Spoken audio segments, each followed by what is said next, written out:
des cadres de la convergence et des cadres républicains, et c'était en présence de Mohamed Mansour Sawa. Ceinture, le chef de l'État, le président Macky Sall, met le pied sur l'étrier.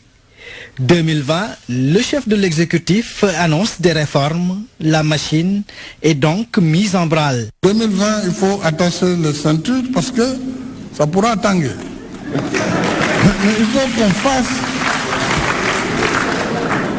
qu'on fasse les réformes. Si on ne fait pas de réformes, je vous assure, tout ce qu'on a dit là, il n'y aura rien du tout en 2035. Il ne faut pas se voiler la face. Il n'y aura rien et on continuera à un pays sous-développé qui va tendre la main, qui va demander de l'aide. Non, vraiment, ça, ce n'est pas mon ambition. Il faut affronter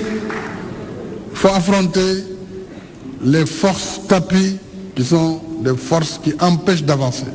Première mesure avec son corollaire de sanctions, la salubrité de la capitale et des collectivités territoriales.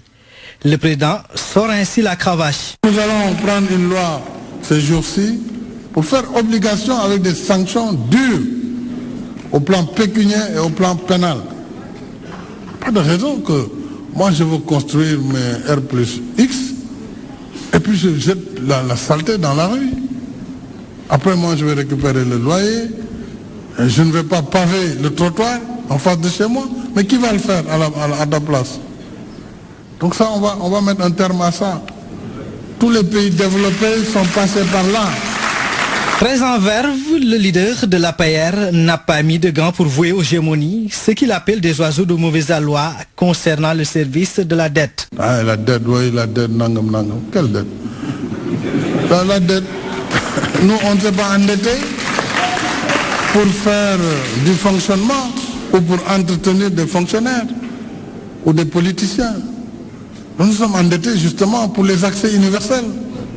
Les populations qui sont dans les zones frontalières devront-elles encore attendre 50 ans pour avoir de l'électricité, avoir de l'eau potable, avoir accès à la santé?